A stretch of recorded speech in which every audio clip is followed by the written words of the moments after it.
MX Réflexion avec Valentin Tellier au Motocross International de Gimont. Valentin, c'est une course un petit peu particulière en dehors du championnat. Un petit peu à mi-saison aussi parce que le motocross est fini, tu as attaqué le supercross bien comme il faut. Ça fait quoi de repasser à motocross pour une épreuve comme ça?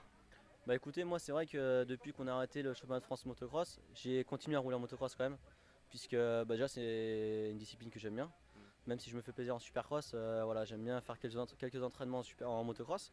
Le week-end dernier j'avais une course à Rosa-sur-Serre, donc de motocross. Là Gimont motocross aussi, donc au final j'ai pas vraiment arrêté et j'ai des bonnes sensations. Donc voilà, c'est cool, je suis assez content d'être à Gimont puisque c'est une course toujours avec une bonne ambiance. Les spectateurs sont présents, il y a beaucoup de passionnés et c'est vrai que c'est agréable quand tu es pilote d'arriver sur une piste où tu as les spectateurs qui t'encouragent au bord de la piste.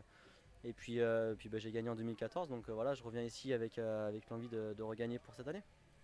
D'accord, et la différence entre une course de championnat de France élite et une course comme ça, pour toi, bon, on sait que faut pas se le cacher, c'est des courses où il y a de l'argent à gagner, toi c'est ton métier.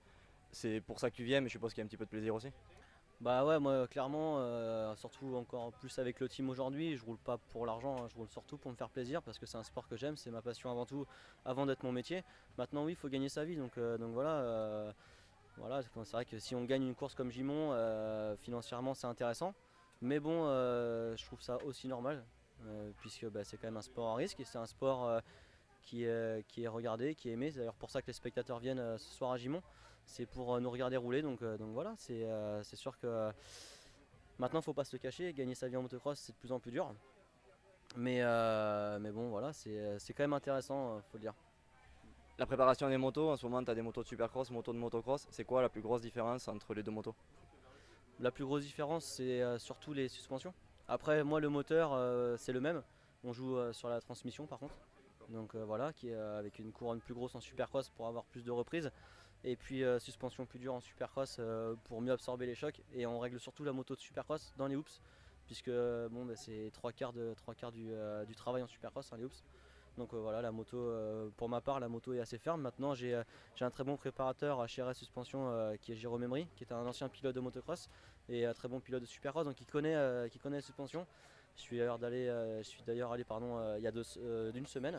On a bien bossé les hoops et c'est vrai qu'on a des bons résultats maintenant. Il n'y a plus qu'à mettre tout en place en course, puisque j'ai pas vraiment eu de chance dans les premières du supercross. Mais voilà, je pense que pour la finale à la Tremblade, la finale outdoor de supercross, ça devrait être pas mal. D'accord, et question un petit peu plus générale maintenant avec l'expérience que tu as. Si tu devais faire un bilan sur ta carrière, ça serait quoi ton plus gros regret? Des regrets, j'en ai sans en avoir en fait.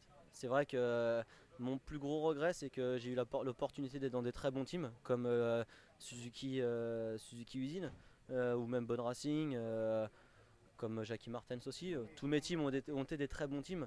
Maintenant, moi, j'ai jamais su prendre, on va dire, cette chance-là. En fait, on m'a toujours dit, t'as du talent, ça va venir en claquant des doigts, prends ton temps. Et je suis pas d'accord avec ça. C'est le motocross, si tu veux y arriver, il faut bosser. Et c'est assez étonnant, mais c'est aujourd'hui que je m'en rends vraiment compte. Ça fait 2 ans que je bosse comme jamais j'ai bossé auparavant. Et ça se ressent dans mon pilotage, ça se ressent dans mes résultats aussi. Parce que ça fait 2 années que j'ai 2 années quand même régulières, avec des courses constantes.